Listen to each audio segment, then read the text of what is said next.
Salam Media Sriwijaya.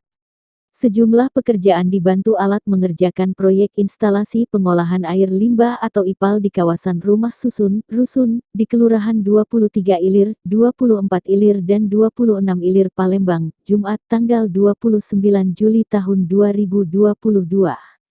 Proyek IPAL Palembang tersebut merupakan hibah pemerintah Australia yang akan menyelesaikan persoalan sanitasi limbah rumah tangga secara bertahap untuk memperbaiki kondisi lingkungan kota Palembang.